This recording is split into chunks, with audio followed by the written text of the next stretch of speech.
Well, Harry, maybe you could help humanize this for us. Just a month ago, a report by Bot Sentinel found that a very small number of anti-Meghan and Harry accounts were responsible for a huge percentage of the hateful content about you on Twitter. Misinformation is a global humanitarian crisis. I felt it personally over the years. We know that a small group of accounts are allowed to create a huge amount of chaos online, and without any consequence whatsoever. Harry and Meghan, the docuseries, exposed the world to the inner workings of the coordinated hate campaign aimed at the titular subjects, the Duke and Duchess of Sussex. Research conducted by Bot Sentinel exposed one of the most sadistic mob of trolls operating in the virtual space, and even shocked the world when it was revealed that one of the key players was the daughter of Meghan's biological father, her half-sister Samantha Markle. As discussions began far and wide about the results of the research, the impact of the trolling, and how the media's participation put real lives at stake, one thing has been consistent: Christopher Bouzy's call to action that the attacks need to stop. From the super cute baby mama dance video, to Meghan's brand As Ever and her show With Love on Netflix, to the couple's choice to protect their children's identity, people have manipulated narratives citing moving goalposts and fictitious harm done to create just cause for the abuse. But the fact of the matter is, there is no excuse, no reason, and no justification for the attacks. Today, we'll be exploring the latest opinion piece penned by Christopher Bouzy himself for Newsweek. Let's get into it.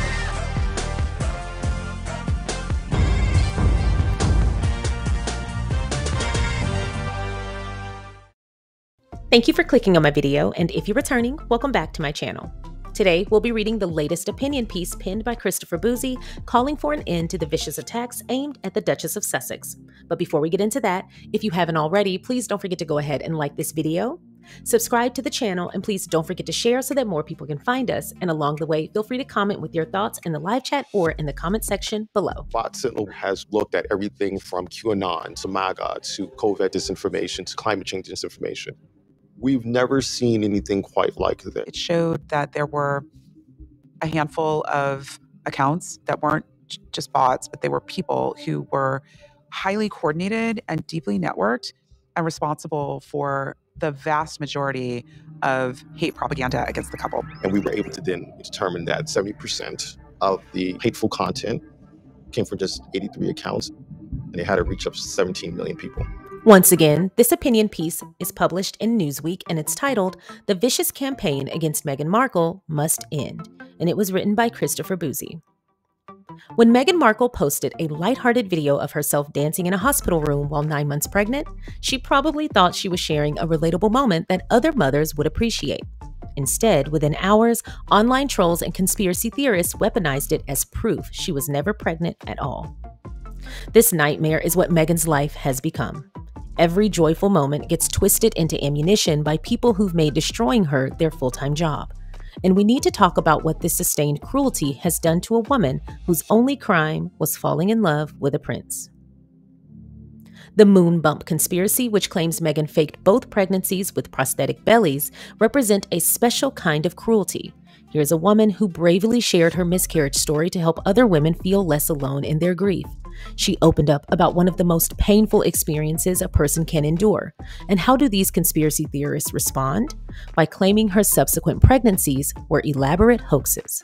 Imagine being 9 months pregnant, your body aching, preparing to bring life into the world, and thousands of strangers are dissecting your every photo to prove your baby isn't real.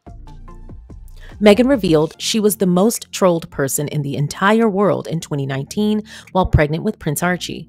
She's spoken about how the harassment drove her to thoughts of suicide. A pregnant woman was pushed to the edge of despair by people who found entertainment in her anguish. The recent dance video illuminates this persecution perfectly. Here's Meghan trying to induce labor, sharing a funny, intimate moment millions of mothers can relate to. Within hours, it became Exhibit A in the conspiracy theorists' case against her. They zoomed in on her moving belly, claiming it proves she wore a prosthetic. They analyzed her IV lines, suddenly becoming medical experts. They took a moment of joy and transformed it into a weapon. This isn't normal criticism. It's psychological torture designed to break someone's spirit. And the worst part, these aren't random acts of cruelty. They're coordinated. monetized, and amplified by people who profit from Meghan's pain. So this is not your everyday trolling. They were coordinating and talking about what they would discuss for that particular day or week, what pictures they should disseminate. They were actively recruiting people, telling people how to create multiple accounts, how to use VPNs, virtual private networks, to hide the IP so they don't get suspended. YouTube channels devoted entirely to proving Meghan's pregnancies were fake, generating millions of dollars. British tabloids have built entire business models around tearing Meghan apart, knowing that her name on a negative headline guarantees clicks and sales. Social media influencers discovered that attacking Meghan drives more engagement than any other content they can produce. Hatred hasn't just become a business model, it's become an entire industry, with Meghan suffering as its most profitable product. The online vitriol has translated into terrifying real-world threats. Britain's former counterterrorism chief disclosed that Meghan faced disgusting and very real threats from far-right extremists during her time in the UK. Security teams investigated numerous credible plots against her life. People have been prosecuted for threatening to kill her. While navigating motherhood as a new parent, Meghan simultaneously confronted vicious online conspiracy theories and lived under the shadow of genuine terrorist threats. It's insane. Meghan once said the abuse was almost unsurvivable. Think about that word, almost. She survived, but barely. She got through it with therapy, with Harry's support, with sheer determination, but she shouldn't have had to survive anything. She should have been able to enjoy her pregnancies like any other woman. But the attacks don't stop with Meghan. Anyone who dares to publicly defend her becomes a target themselves. The message is clear. Support Meghan Markle and we'll come for you too. I knew a thing or two about that. The goal isn't just to hurt Meghan, it's to completely isolate her. They want her to look around and see no allies, no defenders, no one willing to brave the storm to stand with her. The social media platforms that host this hate bear responsibility. The tabloids that report on these conspiracies for clicks bear responsibility. But most of all, we as a society bear responsibility for allowing this cruelty to continue. Meghan Markle is a real person with real feelings who carried and delivered 2 real children. She's a mother who can't share her joy without it being weaponized against her. The moon bump conspiracy isn't just false. It's an act of sustained cruelty against someone who dared to join the royal family while being Black, American, and unwilling to suffer in silence. Somewhere tonight, Meghan might be looking at her children, the very children strangers claim don't exist, and wondering if she'll ever be free to share their milestones without unleashing a torrent of hate. These conspiracy theorists have participated in the theft of a mother's joy. If they can't find the conscience to stop this now, then we need to face the ugly truth about who we've become as a society. Because when a pregnant woman is tormented to the point of suicidal thoughts, when her pain becomes someone's profit and entertainment, a fundamental piece of our humanity has been lost, and that loss diminishes us all. I actually appreciate as well that Newsweek and Christopher Bouzy decided to put this information here. And if you need this information, it is right here in the article. So I want to say thank you to Christopher Bouzy and Newsweek for including that as well. These are housewives. These are middle-aged Caucasian women creating just constant attacks from go back to America to basically, why don't you die? Samantha Markle was part of the group that was putting out a lot of this disinformation. Samantha had her account suspended, and then we actually sent Twitter a list because she had like 11 additional accounts. How can the half-sister of Meghan be part of a hate group? When a lie spreads on social media, it's dangerous. Of course it is. But when that same lie is given credibility by journalists or publishers, it's unethical and, as far as I'm concerned, an abuse of power. This opinion piece hit the nail on the head. And these 3 points in particular resonate with me on a personal level, as I've experienced this firsthand, and some of you were around to witness it. Before I had moderators or the full-scale security measures that I have now in place, I felt like a sitting duck amidst the barrage of hate. I have had to learn over the past 3 years how to put up an armor of thick skin, as the hate can be relentless, but the goal is absolutely worth it. I'm sure I'm speaking to an experience every single Squatty channel can relate to. It has been years that I have been reporting these hate channels, and the only response that I have gotten is that defamation is not covered under the policy of the platform. And when I called them out for it, I got demonetized. I still feel as though the platform could have and still can do more to protect users as well as creators on this platform and others. At one point, after I called out the body language guy and Todd Grande, doctor or no doctor, for their full-scale abuse of Meghan, not to mention the junk science peddled by body language guy, and the misuse of the field of psychology and psychological terms in general by Dr. Todd Grande, I received so many hate comments and even emails that I had to have someone reconstruct my inbox to reroute the hate to one of my moderators for screening. If this happened to me, someone with very few subscribers, can you imagine what type of attention and abuse larger creators or even celebrities with more visibility experience? Since I brought up the YouTube creator Todd Grande, someone I used to watch and saw the switch from analyzing fictional characters in true crime cases to full-time hate happen in real time, I have to say this. I am not here to debate his credentials. I can only speak to what he perpetuates. He presents himself as a licensed or formerly licensed mental health professional in the United States. Whether that's true or not remains to be seen. I also want to point out that people often use stage names on platforms when they hold professional licenses outside of entertainment or content creation. So that might not even be the name he's licensed under. Again, I don't know. I have not researched this. The only way to verify his credentials or his claims of being a licensed mental health professional and the status of said license 100% is by having his license number and looking it up. His YouTube bio states this. Dr. Grande's YouTube channel covers topics related to counselor education and supervision, including but not limited to mental health, human behavior, relationship dynamics, psychopathology, personality theory, true crime, pop culture, research, statistics, Excel appraisal, and group counseling. Dr. Grande has a PhD in counselor education and supervision. He is a licensed professional counselor of mental health and a licensed chemical dependency professional. He also has a disclaimer that states this. The channel is for informational purposes only. Nothing on this channel is intended to substitute for the treatment provided by a mental health professional.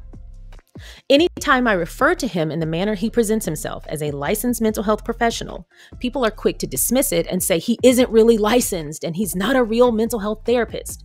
Well, I have this to say to you. You are helping his cause. Not intentionally, but let me explain how. Unless you have his license number and can verify it has either been revoked or suspended, or if you have proof that he is not properly licensed nor ever been licensed, then dismissing his profession isn't possible. The reason why I ask that people don't do this is because as a licensed professional, in the way that he is presenting himself, diagnosing someone publicly is not something he can do. Diagnosing someone he has not treated is not something he can do. Defaming and slandering someone and misusing real mental health terminology and the education and career in the mental health field to do so is egregiously negligent. And if he is licensed, then he should absolutely be challenged on his professional conduct. So by saying he's not a real mental health professional, especially with zero evidence, you're helping him slide by. Because while yes, he bears a disclaimer in multiple videos, disclaimer or not, he is using his professional license to diagnose Meghan with actual disorders, degrade her as a person, and he has never met her, by the way. But in doing so, he's also stigmatizing mental health disorders in the process. It's dangerous for a person, especially a licensed professional, to weaponize their education, experience, and license, as well as their research in this manner. A simple disclaimer should not cover consequences such as this. If he is licensed as he claims, I am seriously concerned for his patients, as his entire channel is a multi-level case study into bias, online harassment, online abuse, professional misconduct, and at the very least, unethical behavior. It worries me for someone in the field of healthcare to be this impaired in the area of judgment. How he can justify inciting intentional harm, online or otherwise, is beyond me, and I feel any vulnerable party who becomes a patient of his may not receive the care and safety they deserve based on his public actions and his words on his YouTube channel. Given the fact that his online persona heavily leans on his professional standing as a mental health professional, there should be a very clear understanding in his videos and in his content that he cannot, will not, nor imply a diagnosis. At no point should someone claiming to create content for educational purposes perpetuate misinformation and disinformation intentionally, especially to this degree. Yet, nothing is done. I appreciate Christopher Bouzy reiterating that Meghan is a real person with real feelings who should not have to operate with all of these safeguards to simply enjoy living her life. People tend to feel that celebrities and public figures with all of their privileges are immune to experiencing harm. That is not true. Since when has privilege served as a replacement for humanity? She's a human being and should be treated as such. The fake baby thing is something that has plagued several celebrities who happen to be married Black women every single time. It's sexist, it's racist, it's wrong. I appreciate those who use their voice and their platforms, as well as their courage to stand up to the harassment. In situations like this, to me, there is no neutrality. It's right versus wrong, plain and simple. Thank you so much for watching the SharionSade YouTube channel. I appreciate you watching my content. If you haven't already, please don't forget to go ahead and like this video by hitting the thumbs up. Please don't forget to subscribe by hitting the subscribe button. And don't forget to comment along the way. If you feel so inclined, please don't forget to share so that more people can find us. Once again, thank you so much for watching. Now let's get back to the video. I also have to wish everyone a very happy Juneteenth. I hope you have the time of your life celebrating today, and I hope you celebrate with some really good food. And for those of us who are in Texas, a very special happy Juneteenth to you as well. And I am so glad to be back to finally be able to celebrate with some real Texas barbecue. I'm about to get my entire life. But since today is Juneteenth, that means tomorrow is June 20th. And you know what that means. Oh yeah, another As Ever launch. As Ever is launching a new product launch tomorrow at 8 a.m. Pacific, 11 a.m. Eastern. It says we're bringing back the items you love and some new surprises. I am so excited. Y'all, let's try to sell out in 30 minutes this time. Let's really challenge ourselves to do better. And hopefully this time I'm in that number. I am actually going to be sleeping with my laptop next to me with my credit card in hand. I'm not even going to move it. I'm just going to put it on a rubber band on my wrist because what I'm not about to do is miss out this time. I'm not going anywhere tomorrow morning. I'm waking straight up and getting on the site, and I have my alarm set. Y'all are not going to push me out this time. Last time y'all were 45 minutes too quick and I was 46 minutes too late, but this time I am definitely going to be getting something, particularly something in a keepsake box. I already know what I want to put in there. Talk about over-prepared, but I've had a lot of time to think about it since I didn't get to get anything last time. So what are you guys going to be aiming to get? Did you get anything from the last launch? And if so, are you going to get that same thing or are you going to try something else new? And for those of you very special people who got one of everything, why are you God's favorite? How were you able to move so fast? Is the mouse your hand? Let me know in the comment section below. I am so excited for this launch tomorrow. That's all I have for y'all today. I hope you enjoyed today's video. I'm looking forward to listening to your commentary or reading your commentary in the comment section below. If you haven't already, please don't forget to go ahead and like, subscribe, share. Thank you, Christopher Bouzy, for a great opinion piece. And thank you to As Ever for keeping us stocked with great products. I'll see y'all next time. Bye.